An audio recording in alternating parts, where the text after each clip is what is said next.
नमस्कार, आप देख रहे हैं आरएडी न्यूज। मैं हूं योगेश चक्रवर्ती। ओम बिरला को 18वीं लोकसभा का सर्वसम्मति से स्पीकर चुन लिया गया।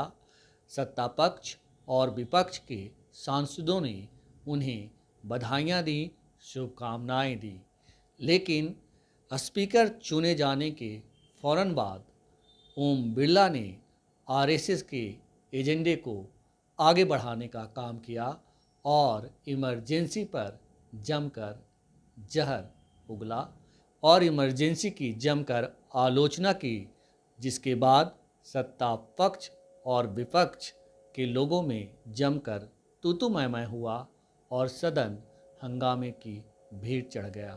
क्या इसकी आवश्यकता थी कि आज के दिन ओम बिरला की ओर से इस तरह की बातें कहा जाए, क्योंकि तमाम सांसदों ने उन्हें नसीहत दी थी कि आप सभी के हैं, आप न्यायाधीश हैं, लेकिन शायद ओम बिरला उसे सुन नहीं पाए।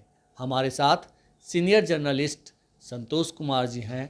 आइए उनसे समझते हैं कि आखिर अध्यक्ष का ये व्यवहार क्या सही है। संतोष जी। देखिए, आपातकाल हमारे देश पर एक काला धब्बा है। उसकी जितनी भी आलोचना की जाए वो कम होगी। वो इंदिरा गांधी जी का तानाशाही रवैया का एक प्रतीक था, जो उन्होंने आपातकाल लगाया था। सत्ता के नशे में मतान्ध होकर उन्होंने लगाया था। उसके खिलाफ पूरा देश गोलबंद हुआ था और समझिए कि एक प्रकार से पूरे देश की जनता सड़क पर आ गई थी और इंदिरा गांधी को सत्ता से बेदखल किया था। तो वो अब बीते ज़माने की बात हो गई। अब आज के परिप्रेक्ष्य में उसका कोई तात्पर्य नहीं रहा है।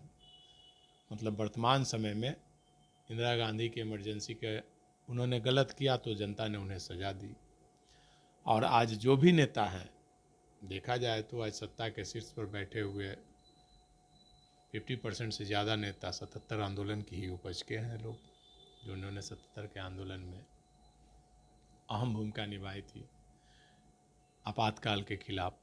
वही लोग आज सत्ता में के शीर्ष पर हैं। और यहाँ तक कि 77 आंदोलन में जन्मी मीसा, लालू प्रसाद मीसा जेल में थे और उसी समय उनकी बेटी जन्म ली थी, तो उसका नाम जेल मीसा भारती रखा गया था। तो 77 आज वो भी सांसद बन गई है। उनके पिताजी ने 77, लालू प्रसाद ने और नीतीश कुमार, सुशील मोदी, सब लोगों ने 77 का आंदोलन आपातकाल के खिलाफ संघर्ष किया था। तो सत्ता में रहे, नीतीश कुमार भी आज सत्ता में और उनके बच्चे भी आज सत्ता में हैं। लालू प्रसाद के बच्चे मीसा भारती अभी चुनकर संसद में गई हैं। तो सब कुछ अपनी जगह पे वो समय था, आज समय बदल गया है और आज के समय में देखा जाए तो इसकी कोई आवश्यकता नहीं थी। लेकिन एक बात देखा जाएगा कि भारतीय जनता पार्टी हो, प्रधानमंत्री नरेंद्र मोदी हो, चाहे आरएसएस और भाजपा के जो भी लोग हैं, आज 10 वर्ष सत्ता को में हैं, 10 वर्षों से।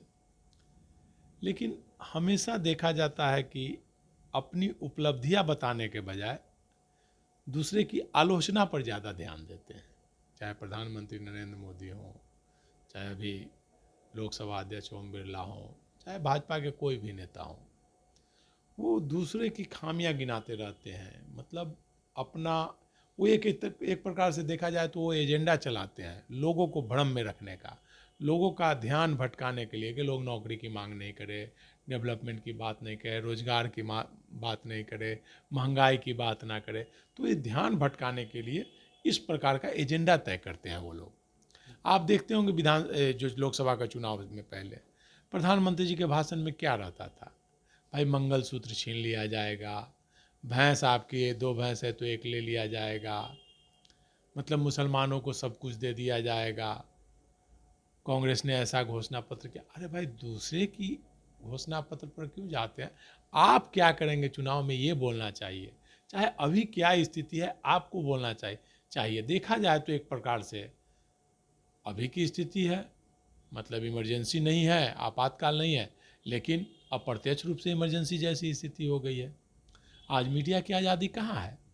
मीडिया की आज़ादी के मामले में हमारा देश क्या में 100 से नीचे चला गया, 100 पायदान से नीचे चला गया। मीडिया की स्थिति बहुत ख़राब है। न मीडिया को बोलने की आज़ादी है, न कुछ मीडिया में। आज देख लीजिए, कोई भी मामला होता है तो पहले मीडिया होती थी कि सरकार से सवाल करती थी, सवाल पूछा जाता है कि आप क्या करेंगे। प्रधानमंत्री जब भी बाहर जाते थे, आते थे तो प्रेस कॉन्फ्रेंस करते थे। आज मीडिया क्या कर रही है, तो विपक्ष से सवाल पूछ रही है। तो मीडिया का भी समझिए कि एक तरह से अप्रत्यक्ष रूप से आपातकाल लगा हुआ है। मीडिया को बोलने की आज़ादी नहीं है। जो बोलते हैं उनके खिलाफ कार्रवाई हो जाती है, उनकी नौकरी चली जाती है, छापा पड़ जाता है, जेल भेज दिए जाते हैं। आप देख लीजिए CBI का किस प्रकार से सदुपयोग हो रहा है।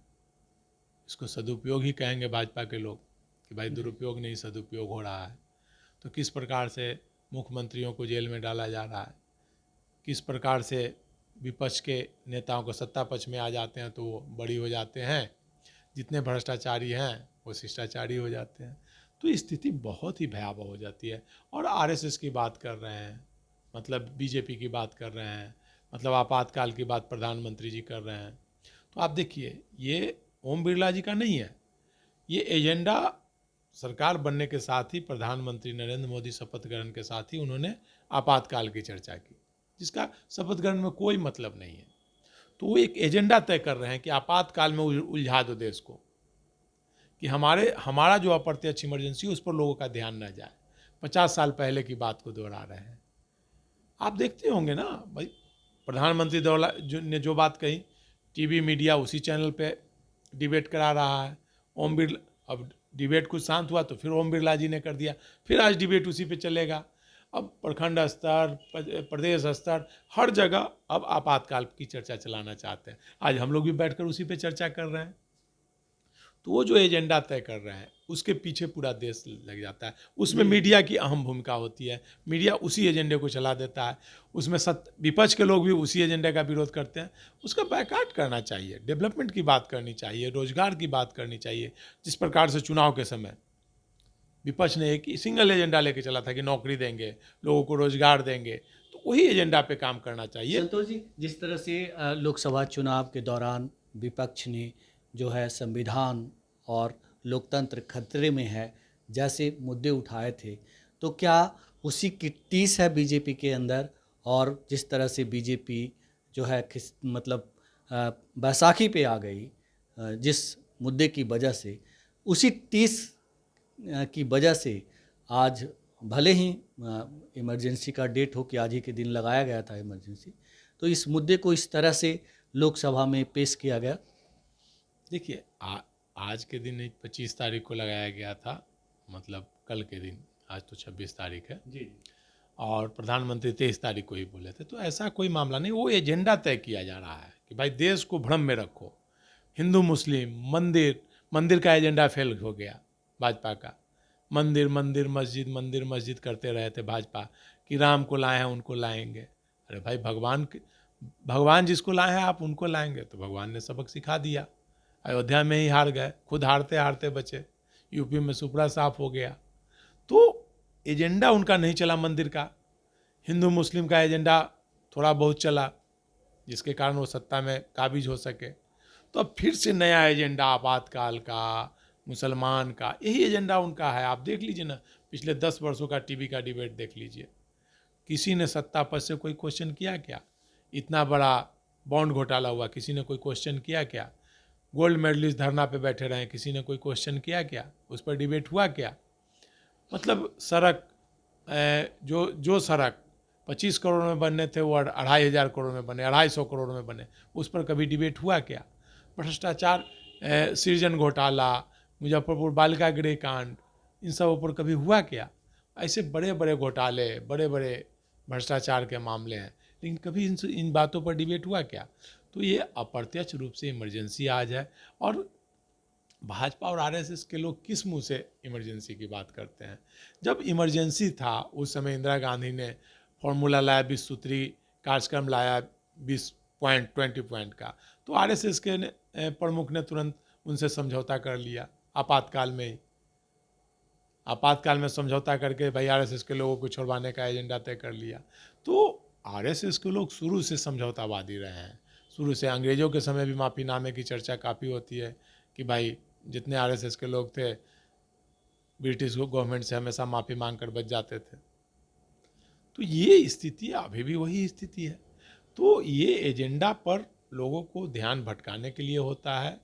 मंदिर, मस्जिद, हिंदू, मुस्लिम, दंगा फसाद, मंगलसूत्र, ताकि लोगों का ध्यान महंगाई से हट जाए। आज महंगाई चरम पे है। मतलब बोला जाता है कि दाल रोटी खाएंगे प्रभु के गुण गाएंगे। तो दाल अब 200 के पार चला गया, 400 पार का नारा लगा रहे थे, दाल 200 पार हो चुका है, बिल्कुल 220 हो गया, 220 रुपये किलो। 200 का पार हो चुका है। और 400 पार होते हुए देर नहीं लगेगी। अगर 400 सीट आ जाती तो निश्चित दाल 400 पार कर जाता। तो दाल रोटी के लाले पड़ रहे हैं लोगों के। पहले बोला जाता था कि कुछ नहीं होगा तो दाल रोटी खा लेंगे ना भाई, अब दाल पर आफत हो गए हैं लोगों को, दाल खाना लोग बंद कर रहे हैं। बिल्कुल तो संतोष ये जी, भयावह हमें एक स्थिति चीज़ और है। बताना चाहेंगे दर्शकों को कि प्याज 50 रुपये किलो, आलू 40 रुपये किलो, तो और टमाटर 80 रुपये किलो आज का भाव है पटना का। तो ये स्थिति है। 45 रुपये केजी मिलने वाला चावल 65 रुपये किलो मिल रहा है। तो भयावह स्थिति है महंगाई। मैंने बोला ना, लोगों का ध्यान महंगाई से हटाने के लिए नरेंद्र मोदी हों चाहे भाजपा के लोग हों, एक साजिश के तहत एजेंडा चलाते हैं और हमारे देश की मीडिया उसके पीछे भागती है, उसी एजेंडे के पीछे डिबेट करती है ताकि महंगाई पर किसी का ध्यान नहीं जाए। मूल कारण यही है। चाहे ओम बिरला हो, चाहे प्रधानमंत्री नरेंद्र मोदी हो, चाहे भाजपा का कोई भी नेता हो, चाहे आरएसएस के कोई नेता हो, चाहे जितने भी बड़े टीवी चैनल हैं, सब लोग आरएसएस और भाजपा के एजेंडे को आगे बढ़ाते हैं ताकि महंगाई पर ध्यान लोगों को नहीं जाए, भ्रष्टाचार से ध्यान नहीं जाए। ये स्थिति बहुत ही भयावह है। बोला जाए तो सही मायने में आज अप्रत्यक्ष रूप से इमरजेंसी लगा हुआ है, आपातकाल जैसी स्थिति हो गई है। तो इस पर लोगों को मंथन करना होगा, ध्यान देना होगा, नहीं तो देश, आप आज बेरोजगारी स्थिति चरम पर है, महंगाई चरम पर है, और भी भयावह स्थिति हो जाएगी। संतोष जी, एक आपने बहुत अच्छी बात कही कि राहुल गांधी को इसका विरोध ना करके, बल्कि जो सत्ता पक्ष के लोग हैं, मंत्री हैं, प्रधानमंत्री हैं, उन्हें एजेंडे पे, देश के एजेंडे पे लाना चाहिए और उनसे हिसाब किताब करना चाहिए कि महंगाई के बारे में आप बोलिए, इस पे आप क्या बातें कर रहे हैं। हम तो बोले ना, लोकसभा चुनाव में बहुत अच्छा इन लोग किए थे, रणनीति बहुत अच्छी थी, तेजस्वी यादव की रणनीति बहुत अच्छी थी। कोई कुछ भी बोले, वो अपना एजेंडा, नौकरी देंगे बस, भ्रष्टाचार, नौकरी, इसी एजेंडे पर चल रहे थे वो, और सफलता मिली। यूपी में भी अखिलेश यादव को सफलता मिली, देश भर में बहुत ज़्यादा नहीं मिली लेकिन मिली, चूँकि मीडिया पूरी तरह से बिकी हुई थी, पूरी मीडिया बिकी हुई थी। मतलब तलबे चाट रही थी मीडिया, जो बोला जाता है गोदी मीडिया। तो सही मायने में मीडिया पूरी तरह से गोद में बैठी हुई थी। मतलब विपक्ष की ही आलोचना की जा रही थी, सत्ता पक्ष में कोई खामियां ही नहीं, सत्ता पक्ष के गुणगान कर रहे थे। तो पब्लिक, भोली भाली जनता जो मीडिया टीवी पर देखती है, उसी आधार पर भाई वोट देती है। भाई विश्व गुरु का है, का विश्व गुरु भाई कहाँ सर्टिफिकेट मिलता है विश्व गुरु का? आज नेपाल आज आपको आंख दिखा रहा है, एक छोटा सा द्वीप आपको आंख दिखा रहा है, और आप चाइना ने आपका, मतलब बरसों पुराना, चाइना ने आपका जो वहाँ पर शहीद स्मारक बना हुआ था, उस पर कब्जा जमा लिया, उसको तोड़ के हटाना पड़ा आपको। चाइना आपके देश पर कब्जा जमाए हुए, उस पर कोई बोली नहीं। तो ये ध्यान भटकाने के लिए सब है, और इन सब चीज़ों पर कांग्रेस पार्टी को चाहिए, विपक्ष को चाहिए कि वो अपना एजेंडा पर चले। वो लोग कुछ भी बोले, उस पर हंगामे की ज़रूरत नहीं।